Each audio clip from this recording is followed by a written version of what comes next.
Before proceeding to the closing segment, members are reminded that pursuant to Decision 80/509 of 31st October 2025, any explanation of vote concerning draft resolution A/80/L5 shall be made now, immediately before the closing segment of the summit.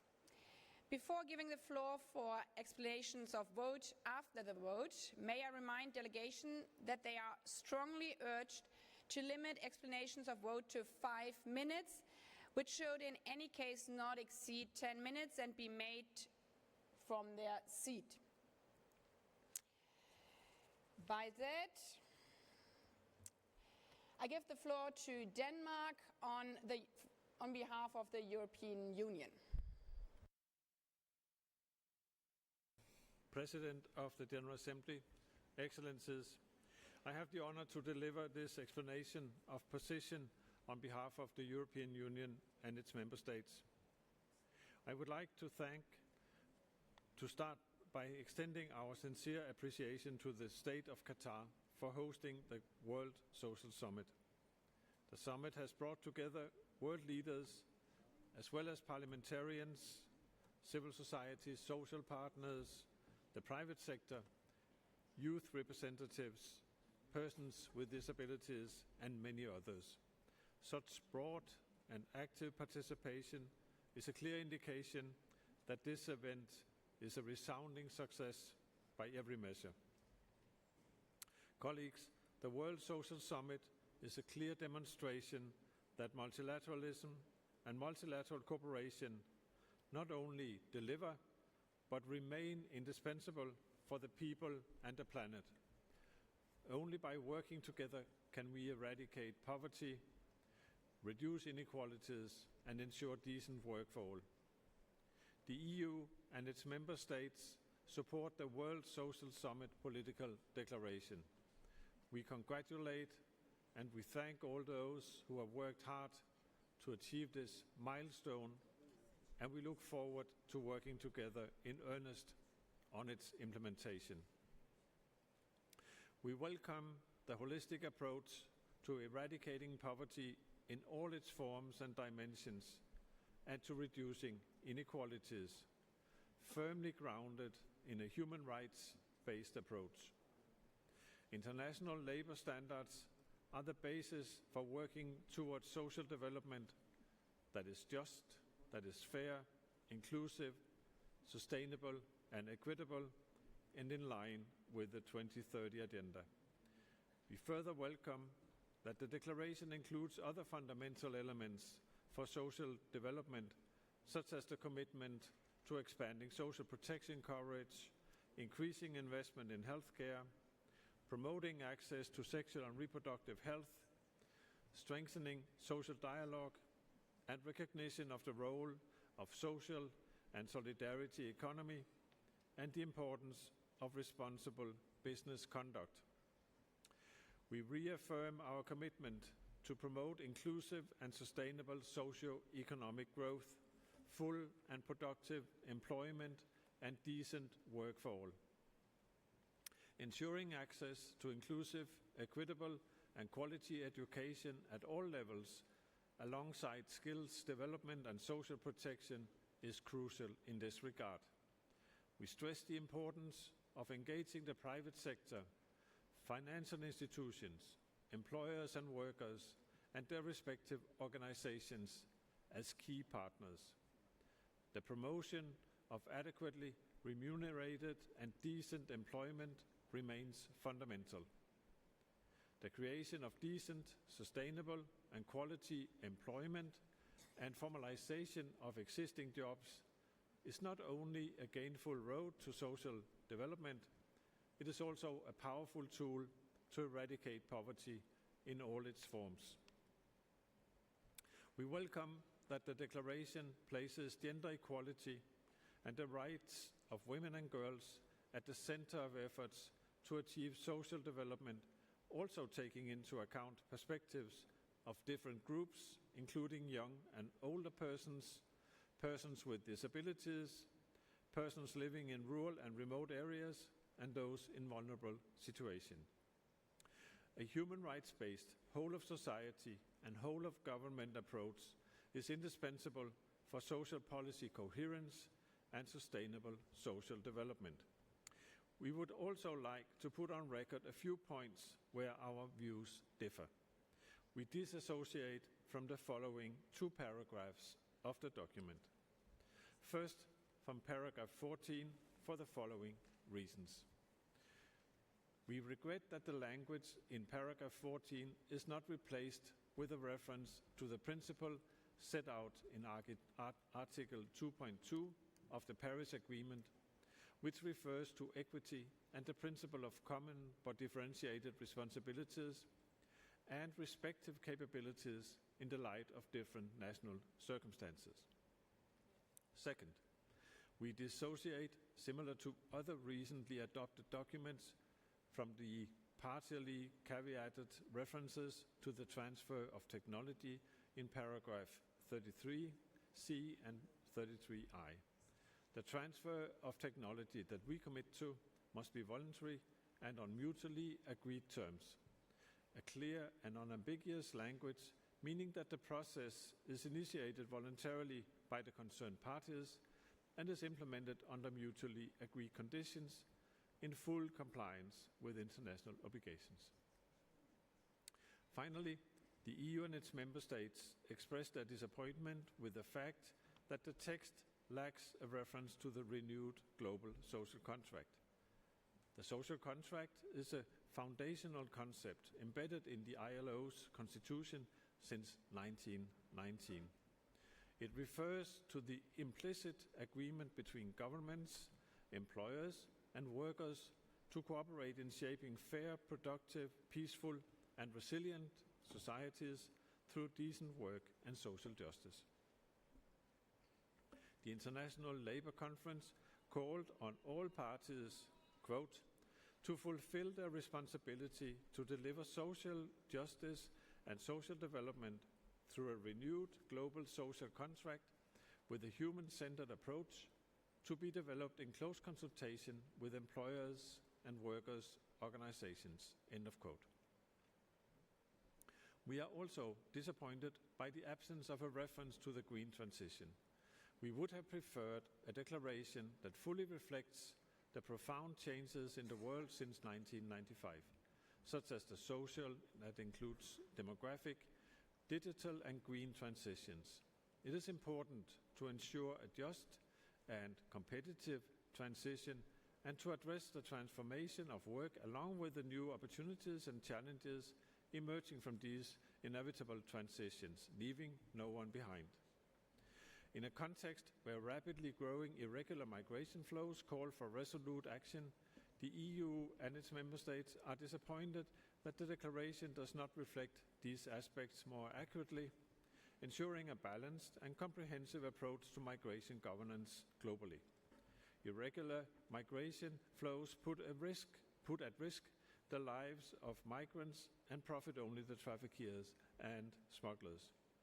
The EU and its member states pursue a comprehensive approach to migration in line with EU law and international obligations, including cooperation with countries of origin and transit, based on mutually beneficial, comprehensive partnerships, addressing the root causes of irregular migration and supporting education and job creation, the prevention of irregular migration with more effective control of external borders, and the fight against the smuggling of migrants, forced labor, and human trafficking, reinforce cooperation on return and readmission, and providing opportunities for safe and legal pathways in line with national competences.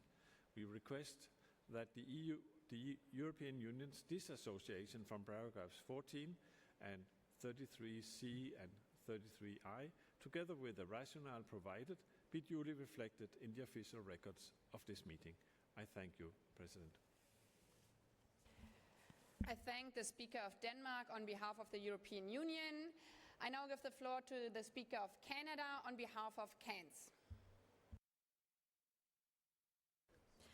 Thank you, President. I am honored to deliver this statement on behalf of Australia, New Zealand, and my own country, Canada. I would like to begin by thanking the summit's co-facilitators, Belgium and Morocco, for their integral work in achieving consensus on the Doha Political Declaration. We would also like to express our appreciation to the government of Qatar for organizing the summit and for its wonderful hospitality throughout this week. President, Cannes was pleased to join others in adopting the Doha Political Declaration by consensus, as it aligns with our goal of shaping an inclusive, prosperous, and sustainable world for all. We are pleased to see the references to youth, older persons, persons with disabilities, Indigenous peoples, and people of African descent in the call to action. Social inclusion is driven by the full, equal, and meaningful participation of all, with nobody left behind. And we particularly welcome paragraph 31B's references to all these peoples and more, who are valuable and integral members of our societies. We equally welcome the political declaration's inclusion of a cross-cutting section dedicated to gender equality and the empowerment of women and girls, which demonstrates our collective commitment to ensuring women and girls play an equal and integral part in achieving social development. President, while we welcome the text and its strong language in fulfilling our social development commitments, we regret the lack of references to sexual and reproductive health and rights. We welcome the text's inclusion of sexual and reproductive health services, which was not included in Copenhagen, and we align with the statement delivered earlier by South Africa on behalf of a group of countries on that. We call for greater protection of sexual and reproductive health and rights, particularly amidst the global backlash against gender equality. These rights play a vital role in empowering all people, particularly women and girls, and are therefore critical in social development and achieving sustainable development. Second, regarding paragraph 14, while acknowledging the Rio Declaration and the principles included therein, we wish to register that the principle of common but differentiated responsibilities has, since Rio, evolved to include more forward-looking language. The Paris Agreement statement of CBDR represents the accepted current formulation of this principle, emphasizing the responsibility of all states to contribute to the fight against climate change. Finally, we remain concerned over the mischaracterization of autonomous sanctions as unilateral coercive measures and the premise that they are inconsistent with international law. Cannes affirms that our sanctions always applied transparently and judiciously and are carefully designed policy tools used to address grave breaches of international peace and security, gross and significant violations of human rights, and acts of significant corruption. President, Cannes reaffirms that the Doha Political Declaration is a strong step towards achieving our collective goal of universal social development. We look forward to working with all stakeholders to build on the momentum from Doha and ensure that social development is achieved by all, for all. Thank you. I thank Canada. I now give the floor to Hungary. Chair, distinguished delegates, Hungary aligns itself with the statement made on behalf of the European Union and would like to make the following addition in its national competence. First of all, we would like to convey our appreciation to the State of Qatar for hosting this important event. Hungary remains determined to delivering on his commitments towards the realization of the Sustainable Development Goals and emphasizes the importance of the social dimension of the 2030 Agenda. Over the past decade, the government of Hungary has established a culture based on the principle that everyone should have access to decent work and be able to make a living from it. Therefore, we applaud the recognition of the promotion of full and productive employment and decent work for all as a core theme of social development and welcome the mentioning of other important aspects of the issue at hand. Nevertheless, we would like to take this opportunity to put on the record Hungary's position on the issue of migration. I would like to recall that Hungary did not adopt the Global Compact on Migration and does not participate in its implementation either, as we firmly believe that migration has no positive impact on inclusive growth and development, including social development. Instead, we should seek solutions for the root causes of displacement and help countries create an enabling environment for socio-economic development. For this reason, Hungary dissociates itself from paragraph 30, Article K, and paragraph 41 of the political declaration. I thank you. I thank Hungary. I now give the floor to Djibouti. Merci, Madame la Présidente. Thank you very much, Madam President. I would like to state that the Doha Declaration was very significant, and I would like to really welcome it. And I am aware of the significant efforts that have been made over recent years. This opportunity is a good one for us to express our satisfaction with this political declaration on this extremely important issue of social development. The interpreters do not have any sound input. Mais en premier lieu, But first and foremost, we have to admit that the social development agenda has not been linear. It has not always either given the desired results. Social development at the global level has been sort of placed in brackets, as have the hopes for prosperity, and the results have been debatable. Unfortunately, because of the enormous challenges facing the world, sometimes these things have been left to one side. The Doha Declaration, Madam, has met a major goal that we have sought to breathe new life into the social development commitments previously taken. So, colleagues, clearly there's a strategic importance of focusing on social development to ensure that all of these measures are truly implemented, and in terms of policy making regarding issues pertaining to women, young people, etc. We have addressed the issue of developing countries in the GA over recent years. There has been mixed progress in this area. However, we have now made this decisive breakthrough, and my delegation welcomes this, a breakthrough in terms of achieving our strategic goals. Success leads to success, and we do hope that this success will lead to other success in other areas. The political declaration that was adopted here, Copenhagen, just like the Copenhagen Declaration, calls for propitious environment for a global and world social agenda that is reinvigorated. We want to have prosperity. We are all working towards this with a goal of bringing up countries so that we can eradicate poverty despite all the challenges posed by the crises of recent years.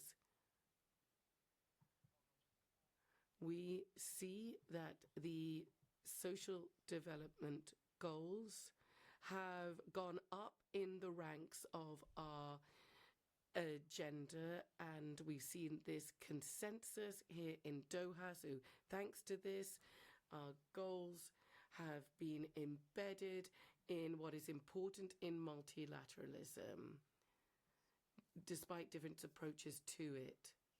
We have had substantive discussions over the past few days, and this has demonstrated the state's resolve to uphold the greatest hopes we all have of success. After 3 decades, the international community can but strengthen or seek to uphold the Doha and Copenhagen declarations. Unfortunately, there is a real issue with resources. We are also facing climate change, conflict, global economic problems. All of these issues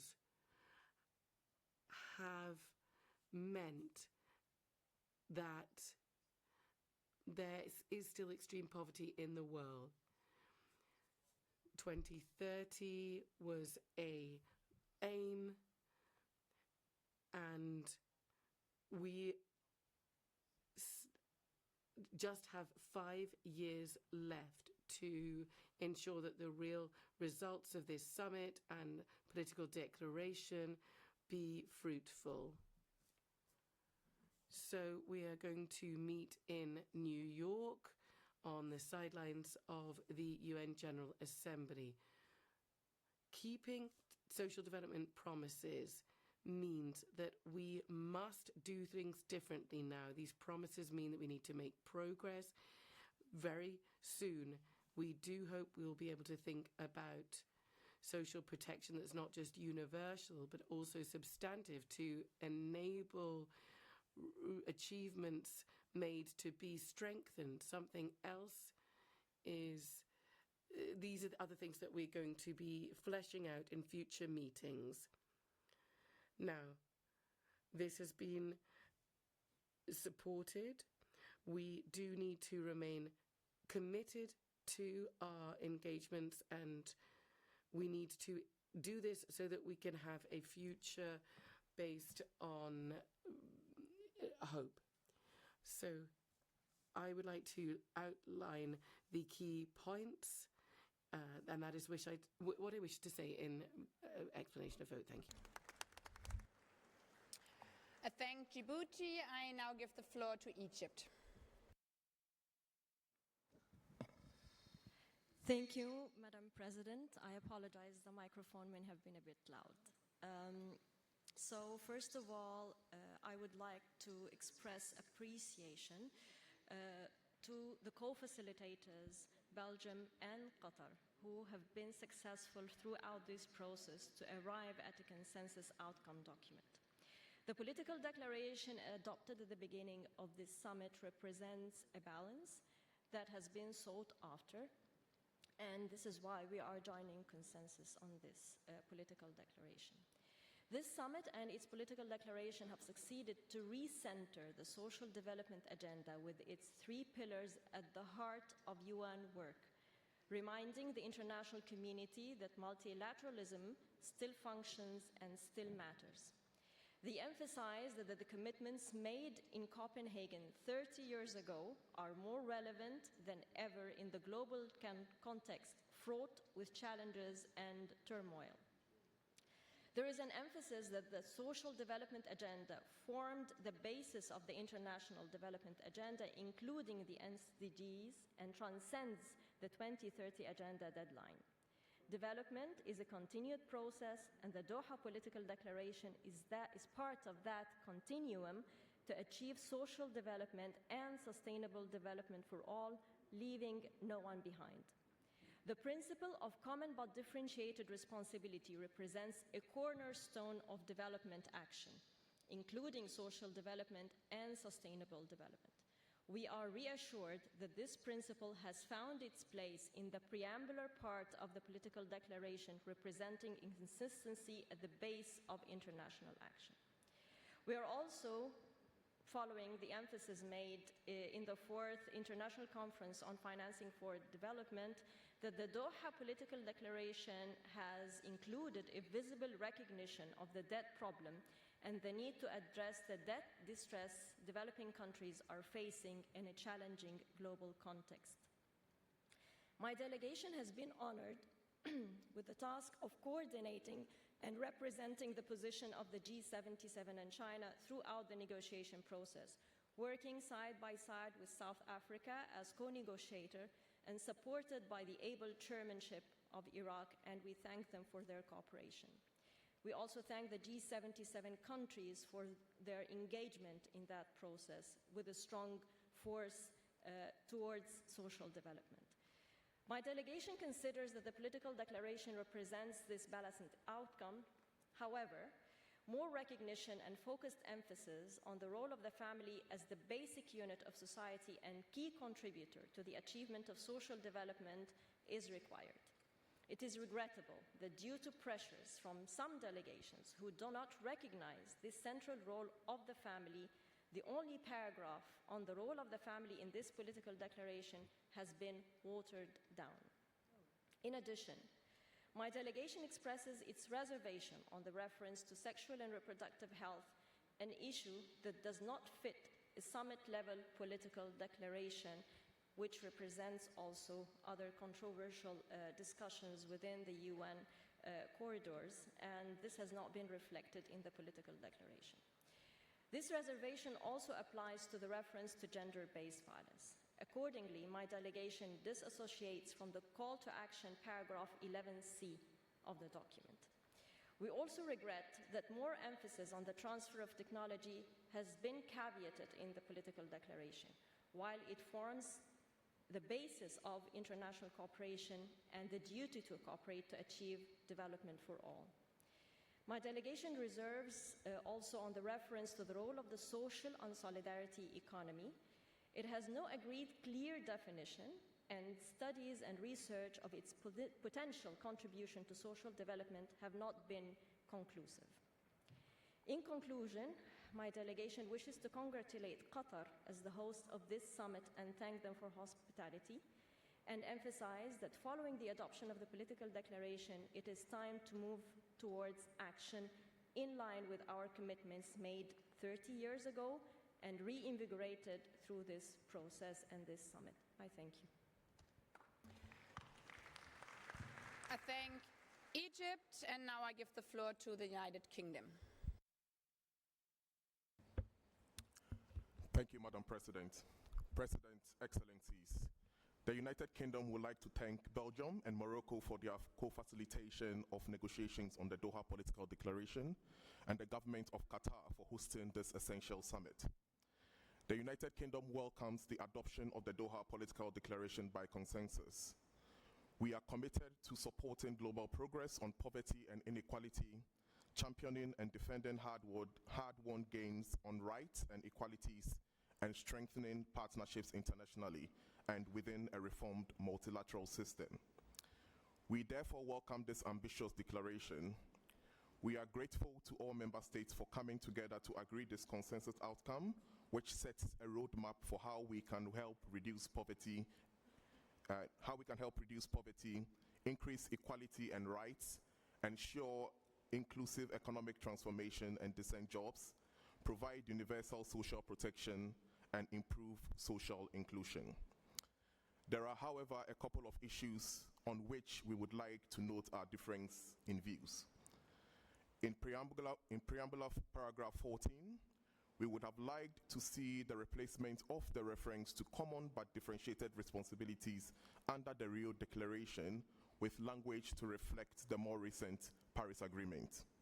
Hence, the United Kingdom disassociates from this paragraph. The Paris Agreement constitutes a more dynamic vision of common but differentiated responsibilities and respective capabilities, which is essential for ensuring sustainable social development on a livable planet. We would also have preferred an equal emphasis on all the principles under the Rio Declaration. In operative paragraph 4M, the UK would have also liked to see an emphasis to the importance of recognizing families in all their diverse forms. Without this, we cannot achieve an overarching goal of social inclusion and cohesion for all members of society. President, members, rest assured, the UK is fully committed to the overarching objective of the Doha Political Declaration to enhance global cooperation on social development, and we look forward to working with you all to translate it into action and real-world impact. We ask that this statement be reflected in the official record of this meeting. I thank you. I thank the United Kingdom. I give the floor to the United Republic of Tanzania. Thank you, Madam President. The United Republic of Tanzania extends its sincere appreciation to the co-facilitators, Ambassador of Morocco and Belgium, for their tireless efforts and exemplary leadership throughout the negotiation of the Doha Political Declaration. Their dedication and inclusive approach have guided us towards successful outcome. The United Republic of Tanzania once again conveys its profound appreciation to His Highness Sheikh Tamim bin Hamad Al Thani, Amir al State of Qatar, and the government and the people of Qatar for the successful organization of this important summit. Tanzania is pleased to join the consensus in the adoption of the Doha Political Declaration. We reaffirm our strong support for its vision and commitment to reinvigorate global action for social development, grounded in solidarity, equity, and shared prosperity. The declaration marks an important step in renewing the commitment made in Copenhagen and advancing the implementation of the 2030 Agenda for Sustainable Development. Tanzania emphasizes the importance of enhancing social development policies through strengthening social protection system, expanded access to quality education and healthcare, digital inclusion, and the empowerment of women, youth, and persons with disabilities. These priorities are crucial for achieving inclusive and sustainable growth, particularly in developing countries. We call on all partners to work in close collaboration and cooperation to uphold multilateralism in the implementation of this declaration. Madam Chair, together we can translate its commitment into tangible progress that uplift communities, reduce inequality, and ensure that no one is left behind. I wish to thank you. I thank Tanzania. We have heard the last speaker in explanation of vote after the vote. The exercise of the right of reply has been requested. May I remind members that statements in the exercise of the right of reply are limited to 10 minutes for the first intervention and to 5 minutes for the second intervention, and should be made by delegations from their seats. I call on the representative of the Russian Federation.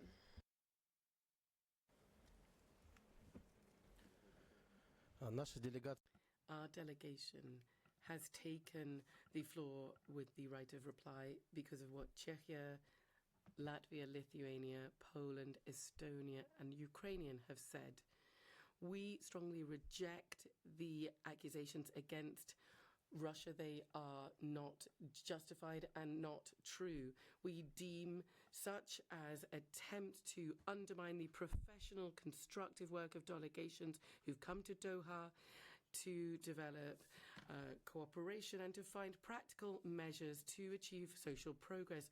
Russia is committed to the norms and upholding of international law. Our actions want to bring an end to open terror and the war that was unfurled by the Kiev regime against the Russian-speaking population that did not recognize the anti-constitutional coup of 2014, and because of that were deprived of their basic rights to exist.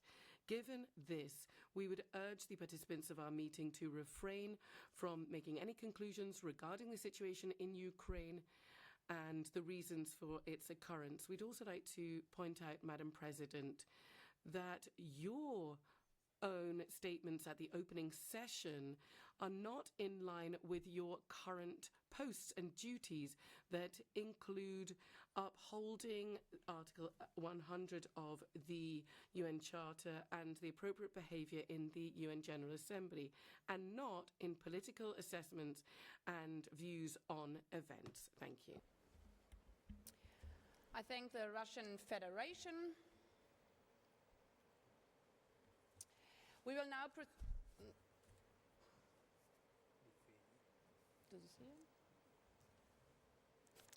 There's a second intervention. I give the floor to Lithuania. Thank you very much, Madam Chairperson. I would like to react to the statement of the representative of the Russian Federation, stating that Russia's aggression against Ukraine is a well-recognized fact. This is an unprovoked, unjustified aggression which has been recognized by the 141 country of the United Nations by the various resolutions of the General Assembly. So therefore, the Russian accusation of us politicizing this issue is completely ungrounded. And we, as Lithuania, will continue to raise this issue in the various forums to let the representatives know about the current Ukrainian situation, and in this context particularly, the Russian aggression set back the Ukrainian development significantly, and the consequences which the Ukrainian people and the society experiences right now are really detrimental to the goals of the sustainable development and other commitments by the which were taken by the United Nations member states. So therefore, I think Lithuania and other countries who have raised this issue, the concerns are fully legitimate, and we do hope and we urge the Russian delegation and the Russian leadership to stop this aggression and and really to face the consequences and accountability for this act. Thank you.